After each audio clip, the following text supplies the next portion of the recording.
Welcome to CSB Television. April is National Jazz Appreciation Month, National Poetry Month, National Autism Awareness Month, and International Guitar Month. In the month of April, we will be sharing videos from the past that has anything to do with guitars, autism, poetry, and jazz.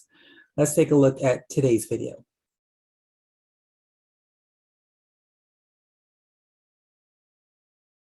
You're watching The Ready Writer, a show where I get to speak to writers of all different genres, mediums, and experiences.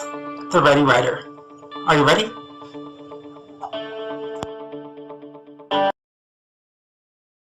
Welcome to another episode of The Ready Writer.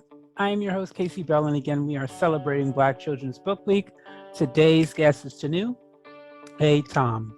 Let's get this show started. Okay, so my first question for you, as you are an author, was that a childhood dream of yours, or did this idea of being an author come later in life? Wow, thank you for asking. That's a great question. I actually wanted to be a flight stewardess when I was a little girl.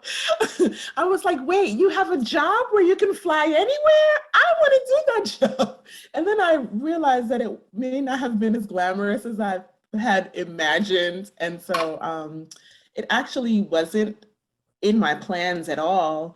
I'm a trained actor and dancer, and prior to having my daughter, I'd done a bunch of research on Nina Simone, and I was intending to write a play on her life and to play her. And I'd done a bunch of research, and then I got pregnant with my daughter, and we were just so excited about having her. And an elder that I looked up to a lot told me, he said, you should raise your child in the womb.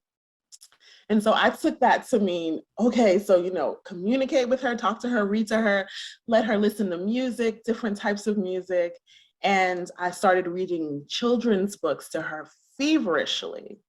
And there's a kind of cadence that comes when you read children's books. If you have children, it's like, and then this happened, and then da da da da da da da da da, good night. Right? But I have this ideal that our children should be given their books to awaken their consciousness, right? And it's good to be asleep, but it's really good to stay woke.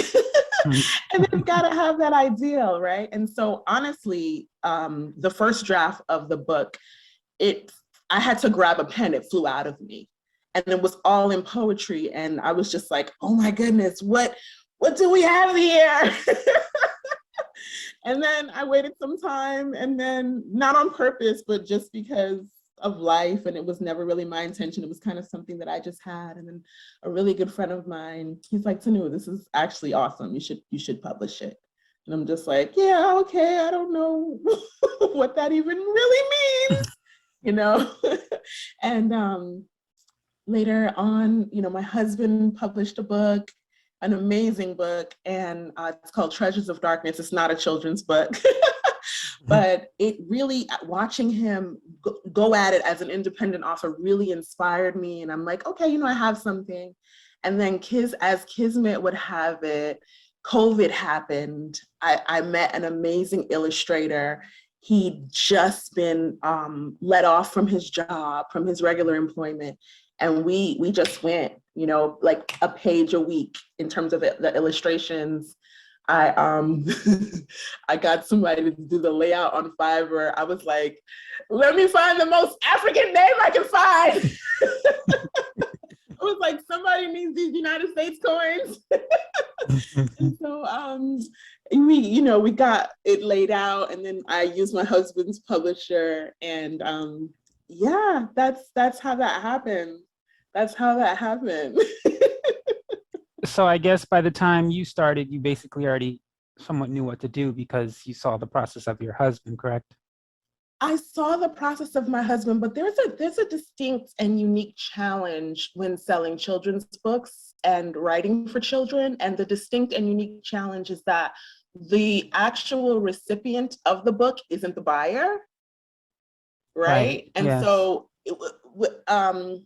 I knew at the end, my focus always was how I want the children to feel, you know, and the book is called An Unexpected New Dream because Nina Simone, she wasn't even born Nina Simone. Like, she had no idea that she would take on this moniker, that she would be this activist, you know, that she would be literally the voice of the movement on some level. And she was training to be the first Black concert pianist. And she trained for that her entire life. And it wasn't until a very harsh rejection that she received at the Curtis Institute that, you know, she's like, I'm not going to do this. I'm not even going to be a musician. You know, she was broken by that. And I'm mentioning that because it's like there was a feeling that I wanted the children to have when they read it. And I focused on that feeling in terms of when I was marketing the book and pitching the book to schools, and still am in that process. But I focus on the feeling that I want them to have, because that gives me the drive to communicate with the parents, to communicate with the principals and the educators and the workshop leaders about how important it is to have a dream crushed and be something completely better than you even thought like that you could possibly be. Like, she is Dr. Nina Simone. You know, and you think about that. She was born little Eunice Wayman in Tryon, North Carolina, you know? So yeah, it's an honor to even be able to write about her life and to share her story. I think one of the most wonderful things is, for me, it's like parents reading to their children and they're like, you know, they reach back to me and they're like, I didn't know this, or I didn't know that, you know? And it's like, we get to re-meet our icons through our own development, but also through like rediscovering aspects of their character that you can relate to as an older person, you know? Like, kind of like reading a good book over and over. Well, one thing I want to say is I'm glad you said that, because I saw, you said she had a dream to become something and she ended up becoming something better. And I saw a documentary on her and found that out, that she had planned to be the first Black, you know, classical pianist. The thing is, I mean, I guess I'm just saying they didn't have your mindset. They didn't put it in the notion that she succeeded better. You know what I mean? It made it seem like she just didn't succeed at all. And now that you say that, I'm like, yeah, she really did succeed much higher than what she wanted. And I don't even think she herself saw that she went above and beyond. It's so interesting that you say that. I can't say what she saw, you know, but I think that, so here comes the responsibility part, right? As an artist, it's, as Nina would say, it's our responsibility to speak on the times that we're living in, right?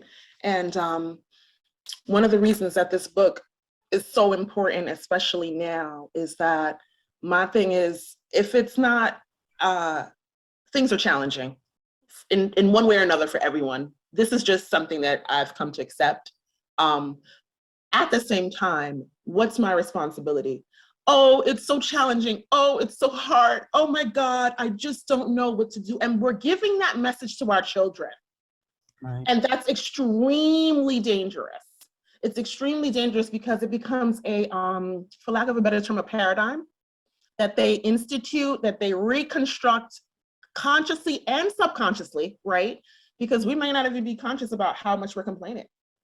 And so my thing is like, I'm optimist because not only is it cute and not only is it sexy, but it keeps me creative, right? How many ways can I look at this story so that it benefits me? So that's how I speak of myself as an artist. I don't know what the agenda, intention of the artists, the producers of that film is, but I know that there's a narrative about Black women that must be dismantled by us. It has to be dismantled by us, right? We're angry, we're loud, we're disrespectful, we're many things. Most importantly though, we're mothers. Mothers who, it's our responsibility to love our children deeply, and even more so to love ourselves deeply. And so my message of the perspective that I've written this book, it, like I said, it didn't come from me. It was just like pew, pew, pew through me, right? And so I'm grateful to the Most High to be used in that way. At the same time, there's a responsibility, I think, that I'm grateful to uphold, to be able to share hope, and to be able to look at a situation and say, this cup can be half empty or it can be half full. And yeah, everything around me seems challenging, and that's fine. But I choose, because it feels good and it's inspiring, to be half full, right? So there are aspects that I didn't write about in the book, quite personally, and maybe I should talk about it, maybe I shouldn't, but I will. I had a challenge with completing my play because I didn't like the mother that she was, you know? But that's my judgment. And my judgment of a phenomenal artist has no place in my art, right? And that's just my choice. And I have the right to make that choice as an artist, as a mother, as the protector of what I want more of in my life. And the last thing I'll say is that I think that when we examine and re-examine with fervor our relationship to power and our relationship to our narrative, we'll begin to see that most of the people that we deem winners are absolute optimists, because they know they're gonna win, right? They know they're gonna succeed. It's not like a doubt. But that takes practice, and the practice starts when the babies are little, mentally like impressionable. It's nighttime, let's go to sleep with this unexpected new dream, right? So it's important, it's very important. I've seen, I think, 3 documentaries on Nina's life, and 2 of them were very dark. And there was one by a friend of mine named Jeff that was really brilliantly done. And so I'll get that information over to you because I'd love for you to see it. Thank you for that. Thank you. So with that said, because you said you started out wanting to do a one-woman show, how did you first gain knowledge of Nina Simone, and what would you say, when did you first really grab an interest of her artistry? So it's crazy because when I first heard her, I was like, who's that guy? I was like, who is this dude? He sounds so nice, you know? It was a woman. Her voice had such a deep resonance, right? And I'm just thinking, oh, I'm enamored with her voice. And then I found out that this woman, this black woman, was also playing the piano. Excuse me? Wait, what?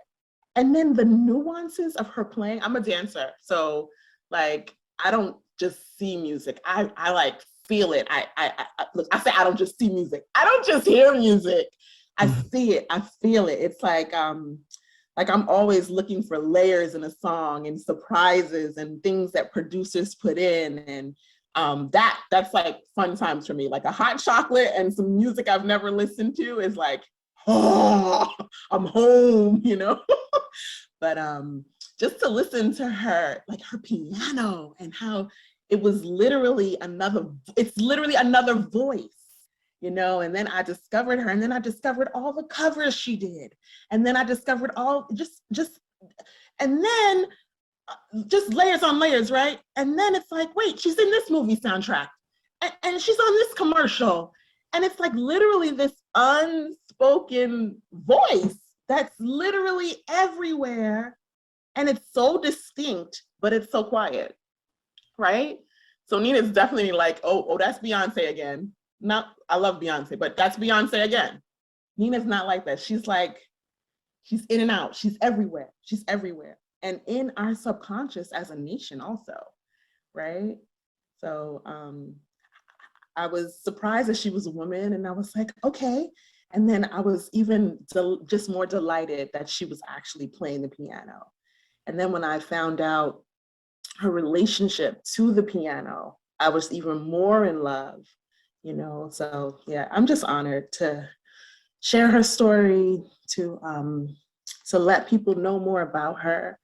And hopefully it'll give her part of the place that she deserves Like, we need to be saying her name in our society, because a lot of things that she speaks and spoke about are very relevant now, super relevant now. Well, she's always been relevant. Unfortunately, every year, every decade, it's just, I will say, I believe the only reason why it seems like more now than ever is because of camera phones, camera phones and social media, because this is not new. We just didn't have access to it. And the Right, news sometimes does hide stuff on purpose, so we don't know what's going on. Now they don't have a choice right, because it's already being shown on social media. So, and I mean, if you think about all of the police officers who've shot, it's because someone had a camera phone. That's how we only found out. So this is nothing new. It's just now being seen. So she's right, always been, all of these, people from our past have been relevant. It's just now, thanks right, to technology, the news can't hide it from us anymore. right, and put it Um, together. Absolutely. I think that it's an interesting time. I was reading somewhere, I don't exactly remember where, but there's like studies done about the trauma that people have who are recording these terrible instances, and it's something that we kind of don't think about immediately when we think about what is the actual subject, right? So we'll see a subject of something terrible happening. And then in the research that I was reading, the people who are recording actually feel a great deal of guilt for not interrupt, even though they could be in grave danger for not interrupting. So I just think that with technology, there are positives, definite positives, but also even more ways that we can, find spaces within our hearts to take care of one another. You know, um, in terms of that, I kind of shy away from clicking on those kinds of things, yeah. only because it's very devastating that in 2022 we're still dealing with the traverses of racism. And I'd like to add that in the back of the book does deal with the topic of racism, but it presents it in a way that is true yet gentle, right? And I made sure I have a degree in African-centered education and performing arts. That's my BS. And I made sure to put a full definition of racism, right? And so part of the issue and the controversy about teaching racism in schools is that people really think still that racism is about me not liking you or me having something against you. Racism is interpersonal, but it's also systemic. It's also institutional. It's all of these things, and it's also about being aware of being protected from and being aware of being made vulnerable to because of an opinion of prejudice, because of a system that has benefited one group of people over another. And so when we break it down like that, it helps it to be easier to spot.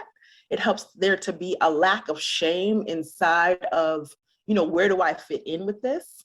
It helps it to be a conversation that we can have with accountability, but also a deep care for our humanity.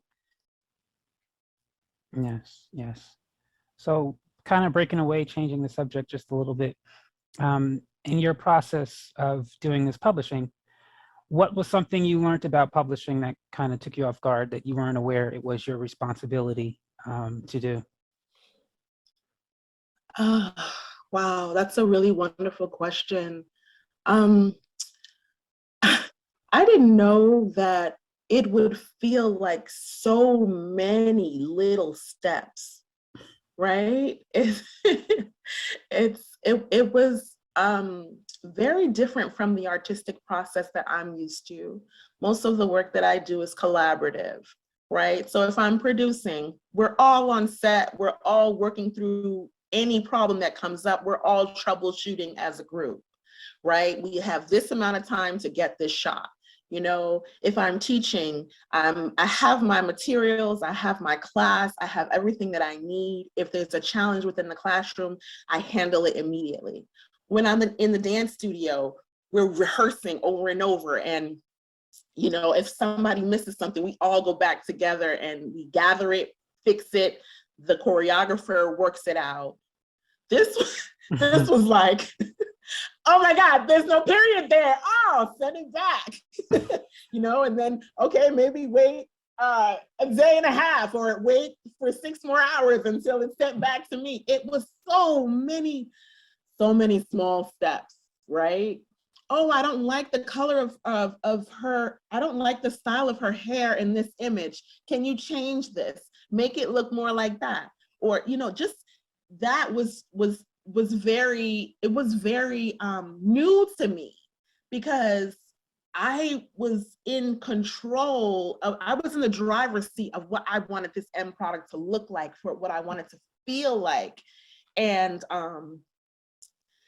it was at least 1,009 things, you know, just little things that had nothing to do with the creation of the book, but everything to do with the actual product. You know, and so I wasn't surprised, but just going through it was definitely different. I was like, oh, I'm the one that has to make the decision. Okay, do I want this or this? I just was in a realm of thought that I'd never been in before, you know? And so it was scary, but exciting, you know? It's like that little feeling in between, like terrified and like, ah! You know? But yeah, I rolled with it, and I'm grateful that I did. Very grateful that I did. Awesome. So you mentioned earlier that your audience doesn't buy the book, their parents do, or guardians. What would you say to future buyers of this book, why it would be beneficial for them to get this book for their children? Oh, wow. There's a few juxtapositions of her life to our lives now. And she was born during the Great Depression, and we're during this coronavirus pandemic, right? And so that's one similarity. I think that in reading the book to children, it helps them to get a context, you know, a particular context. Like, this is not the first time that something strange and magnanimous has happened. And look, this is how we dealt with it, right? So that's one aspect of it. Another aspect of it is, I believe in my heart of hearts that all people are creative. All people use creative problem solving to put output in the world. And that's literally an artist, right? And so we're born artists, we're born creative. It's about the tools that we're given to express that creativity, and also the way that the people around us elevate that creativity, right? And so are they being given certain tools? Reading is a phenomenal tool, right? And so you're reading this biographical story about this real woman who had a real challenge that a lot of people even now are still having. We are still having this issue of racism, this issue of just not knowing when things even are racist, right? And so it's not just about racism, but it's about her determination as an artist. She was very disciplined. She practiced every day. She missed many hours of play, right? Her children are also not playing the way we played, right? And so, not to say that that's a good thing or a bad thing, but when there's a direct focused intent for our babies to be told and guided about someone who has become great, I think that it gives an opportunity for the parents to bond with their children in ways that they may not have bonded over Mary Had a Little Lamb or over Jack and Jill, right? Not to say that there's anything wrong with anyone else's cultural stories, but our cultural stories are literally what define us. They're literally the backbone of the way that we move through our lives. Lastly, my book is packed, jam-packed. Every single page is a new value, right? Every single page, and I've heard this from my readers in different places around the world. Every single page is a new value. We can stop and talk about a certain thing on every page, you know, and that to me it's a beautiful thing, because not only is it something that can reach different children, because we all have different experiences, different pain points, different things that make us feel excited, right? And so just knowing that it has that as an aspect and it's allegorical, it's like it's just something that you'll feel at home with, and you can continue to explore as your child grows with it. So yeah, it's been interesting. I have a 2-year-old and I have a 9-year-old, and they both experience the book differently, but they both have different things that they fall in love with, right? And so my 2-year-old loves music and he loves Nina. So just, playing Nina for him and watching him respond to the music in his 2-year-old way, and knowing that he can connect that to the book, and my daughter, a lovely moment, she was reading the book that, it's like, whoa, mind blowing for your kid to be reading your book. But then I noticed, she's reading the book, looking down at it, and then she just paused and like, she's just like looking in the sky, and it's like those moments, those moments they're so precious, because I know that she was in that imagination space.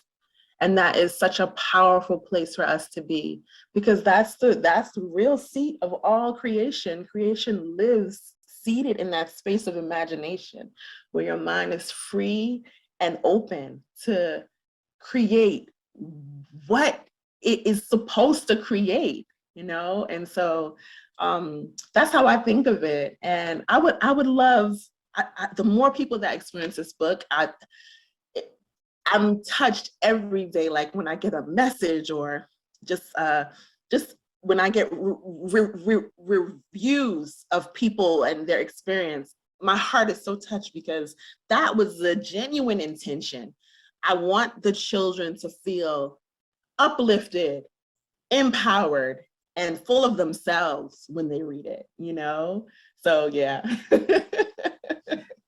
Thank you for that. I sure hope who's ever watching the audience takes a chance to stop by your website. I'll have it in the description. Awesome, yes. So give some encouraging words to someone who may be watching, who has an idea of a book, has a thought of writing a book, and they haven't committed to publishing the book for whatever reason, fear, whatever the case may be. What would you tell that person who wants to write a book, they just haven't done it yet? The only thing that I can say is we're all individuals. Everyone's got a reason not to, right? We have so many reasons not to, but the benefit and the way that you will pivot your own imagination of your life, you couldn't even imagine how you feel once you've completed a task like this. It's a feeling of deep humility, but also, you looking and like, yo, that was worth it, right? Because the thing about reading is that we don't know who we're gonna touch. You don't know who you're gonna touch. You don't know whose life you're gonna change. And so I like to think of it as if the universe is this like huge tapestry, right? And I've got my needle and my thread. My job is to sew my needle and my thread in the tapestry of the universe. If I don't do it, nobody else can. And so if we take ourselves we need to take ourselves seriously, and we need to value the ideas that are creatively instilled in ourselves enough to birth them into the world. That's not to say that birthing doesn't hurt. There's a point when you're giving birth called the ring of fire, and it literally burns, right? And so just knowing that, but also knowing that once you're holding that baby in your arms, there's no feeling like it. There's no feeling like it, because it also gives birth to so many other things. It gives birth to so many other, like we're healing one another. We're moving through, if we're doing this right, We're healing one another. So my thing is, don't play. We need you. We need you. You in your head being selfish. Oh, I wonder if I should really commit to doing. Do it. Why are you not doing it? My question is, why wouldn't you do it? Why wouldn't you share your life? Why wouldn't you share your soul? Why wouldn't you share yourself? Why wouldn't you share your gifts? Right? Because is it really a gift if only you were enjoying it inside your head over and over, thinking, oh, but I doubt myself because of some other thing that happened that don't even really matter now? Don't nobody care about your crap. We care about what's true, and what's true is the gift. You know, it's a gift. It's a gift to share ourselves. And it's hard. It's not easy. I cannot tell you, oh, this is fun, not knowing, you know, who's going to order the book. And is it, you know, but this is the point I'm at now. Are people going to order it today? You know, because I generally get orders daily, right? But, you know, Christmas Eve, that nobody ordered, or, you know, just these little things that happen that we don't understand. We don't understand really how the market works, but I know I'm doing my job. I did my work. I sold my needle.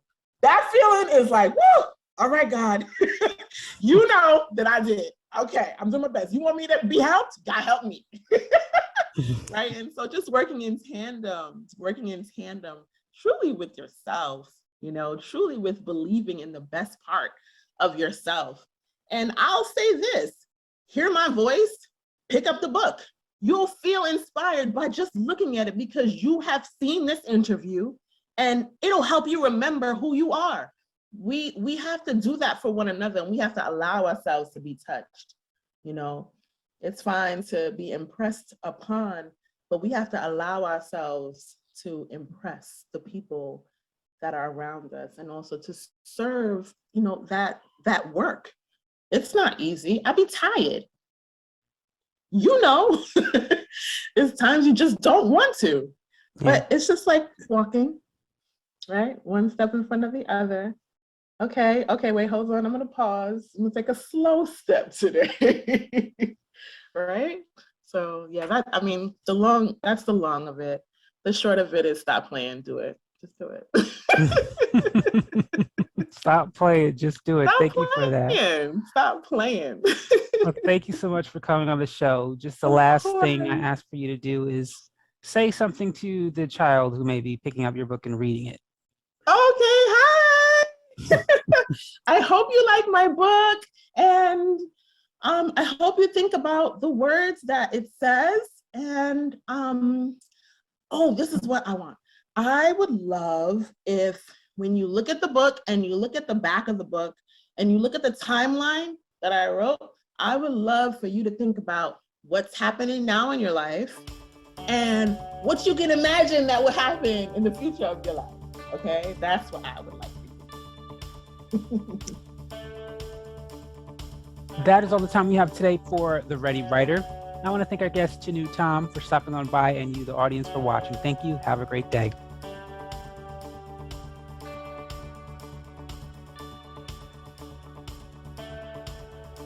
Hey, it's Casey Bell, host of Ready Writer of CSB Television, and we will be celebrating the International Black Children's Book Week, which is February 27th through March 5th, 2022. Ready Writer podcast will be interviewing authors of Black children's books during that week. We hope you join us in this event. For more information on this event and other live as well as virtual events all over the world, go to blackbabybooks.com for more information.